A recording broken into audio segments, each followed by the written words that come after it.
Have you ever heard about these two concepts? Digital twin cities and land value tax. What? At first, these concepts seem totally unrelatable, but if we combine both together, we will create one of the most powerful tools for anti-gentrification. I know that sounds crazy. Of course it does, because today's profit-driven developers and growth-obsessed government, they don't want you to think about any alternative.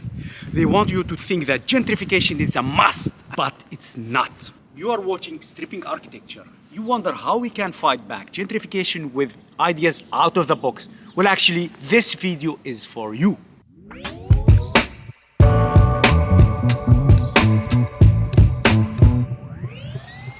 In order to explore this anti-gentrification tool, we have to define what is digital twin cities and land value tax. Imagine digital twin city as a living 3D model that is data-driven and resembles a replica of a real-world place, system or asset. This model is continuously fed by sensors and updates in real time. It shows what's happening right now and lets planners, engineers and emergency crews test what-if scenarios before acting. Building digital twin city takes three key ingredients: data from sources like road sensors, energy grids, public transport and buildings, mapping tools such as GIS, BIM and satellite imagery that create quick digital models, and processing power via cloud computing, machine learning and real-time analytics that keep the model accurate and evolving. The result? A virtual city that doesn't just reflect reality, but it helps shape better decisions for the future. Wait, stripping architecture. Are you trying to rebrand smart cities with some new buzzwords? Are you actually trying to promote this neo-fascist surveillance-obsessed strategy that tries just to control our lives? Well, there is risk of it, but stay tuned.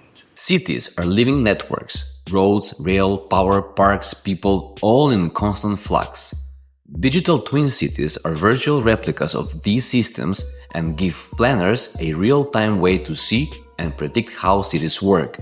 This sort of model doesn't give you just some tiny signal. In fact, you can choose the level of details you would like to develop and you can use them to make specific scenarios for testing high-risk situations. And what we like the most is that we can use it as a tool to test big socio-economical changes. For example, changing the tax system or the capitalist system as well. Digital twin cities can help us in projecting the future and simulate the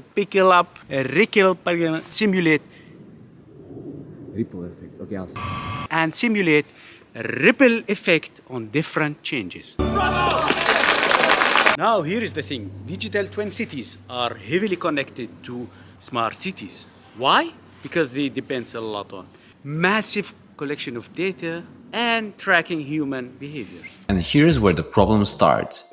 These systems are initiated by the public sector, but often ran and operated by private tech companies. Which means it can be easily transferred, misused, and manipulated. Aha! So you're spying on us! On paper, the pitch sounds nice. Governments as representatives of the people will supposedly use digital twin cities for the purposes of the people. And what? That makes analyzing all of our behavior seems fine, right? But here's the catch. These tools are designated to serve government and ruling elite, not the people directly. People are very good in pursuing what they want, and you can make great anthropological and social observations without systematic hoarding of data. The potential of the digital twin city is that it can collect, calculate and predict the evolvement of other less vulnerable data sources that are indirectly related and important to us as citizens. Directly speaking, digital twin cities can give us integral data about assets, properties and land value. And since we touched upon the topic for land value, let's define the second concept, land value tax. But before we go forward, if you're interested in these kind of topics and learning about them in a fun and engaging way, we always recommend you to get our beautiful book, The Urban Revolution is a Fun Sketch, and you can find it on the links in the description. And also, if you want to possess this knowledge in your pockets, become the collector of our City Secrets deck, where you can find kind of different diagnoses of urban problems and solutions explained through different kind of symbols. And now let's continue explaining land value tax. Okay, so what is land value tax? Think of it like this. Normally, when you own property, you pay taxes on both the building and the land it's sitting on. You pay something for the land, but predominantly you're being taxed on the property. If you own land without property, you still pay tax, but significantly lower. But with a land value tax, you're only taxed on the value of the land itself, not the house or the building you put on it. So why this matter? Because the value of a land doesn't come from the landlord's hard work. It comes from the community and the nature that surrounds the land. So the land value tax guarantees that the community created value comes back to the community and goes to those who were lucky to own that land. The big idea is that it discourages speculation, it stimulates you to think how to develop the land in the most useful manner that is real-time related to the needs of the community. It may reduce inequality and can even make housing more affordable, without punishing people for improving their homes or businesses. In the land value tax system, you would pay significantly higher taxes on the land itself than what we pay today. And if you see who owns most of the land, it all gets clear who benefits. On the other hand, the improvements that you conduct are your own thing, of course, regulated within the city planning department. Now, to be clear, we're not pretending that we're experts on this topic, and most of what we have learned so far comes from YouTube videos, and we're just preparing to learn more. But there are two books that you must read about this. The first one is Poverty and Progress by Henry George, the founding father of the land value tax idea. And the second one, Land is a Big Deal by Lars Doucet, one of today's leading voices who's taking these concepts beyond theory and actually looking at how they could work in the real world. And to be honest, these books are a bit difficult and we're still priming ourselves with more knowledge before we start reading these books. But they hide a lot of potential. Now, land value tax comes with some pretty big advantages for us all. First, it simplifies taxation on accumulated wealth. Instead of taxing complicated assets, it focuses on something obvious and immovable, the land itself. You can't hide it, you can't move it, and you can't manipulate it. Second, it encourages productive land use. If you're just sitting on empty land waiting for prices to go up, a land value tax makes that expensive. So it pushes owners to actually use their land in ways that benefit the community.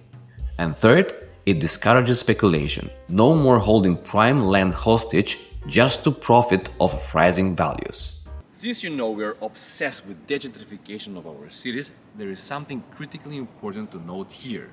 Gentrification process is closely related to speculation of land, and if we find a way how to stop land speculation, gentrification process will be significantly cornered. Of course, there are some serious challenges that we have to deal with. Number 1. Wealthy landowners and lobby groups fight hard against it, because they are the ones who benefit most from the current system. Number 2. The transition can be tricky. Moving from property taxes to land value taxes is a big shift, and it comes with risks and unpredictability. And number 3, the toughest one, it's hard to fairly assess and keep updating the value of every single plot of land in a city, state, or even an entire country. That's a massive and ongoing task. Now, the third challenge is the tipping point. If we simplify the land value appraisals and we find an easier way how to measure the constant update of the land value, we come closer to convincing people that this taxation system might be better and worth trying. In fact, many ongoing experiments show positive results. And this is actually where digital smart cities come into play. They could become powerful, innovative tools to fight gentrification. Do not forget, the concept of the digital twin cities are predominantly described as continuously updated in real-time systems, processing detailed data on land and assets, model that includes risk prediction and scenario generator. And here comes our great idea of merging these two concepts. If we merge the concept of land value tax and digital twin city, we might really change the game and finally, seriously, combat gentrification. As we mentioned, one of the biggest challenges with land value tax is that you need accurate and constantly updated land appraisals. Every plot, every neighborhood, every block, assessed fairly and transparently. And that's not easy. In fact, it's the biggest barrier. Now, having the fact that the digital twin city can track different kind of data, we can actually follow different kind of population growth, investments in infrastructure and updating of our cities in order to make better and more accurate predictions on the land value changes, and with that establish better taxation systems that will eventually bring equality and reduce housing prices. Which means gentrification is gone. Mass appraisal becomes easier. Instead of manually assessing every property, digital twins can automate and update land values as the city changes. Transparency improves. Citizens can see how values are calculated, reducing corruption and manipulation. Risk goes down. Governments don't have to rely on outdated maps or political guesswork. Data does the heavy lifting. And fourth, speculation gets harder. If land values are updated in real time, it's harder for investors to game the system by holding land hostage. The result? A fairer tax system, smarter urban planning, and a huge step towards cities that serve people, not just profits. So yeah, land value tax has always had challenges, and smart cities can lead towards techno-dictatorship. But when you fuse value tax with digital twin cities in the right way, those challenges turn into opportunities. And finally, as always, we're going to wrap up this video with one of our reflection sketches. We think it's clear until now. As we can see, we need to establish this system where we can easily see the housing prices and the land value and constantly update information with the purpose of reducing the housing prices and of course diminishing land speculation and saying goodbye to gentrification. Thank you very much for staying tuned. Probably learn something together.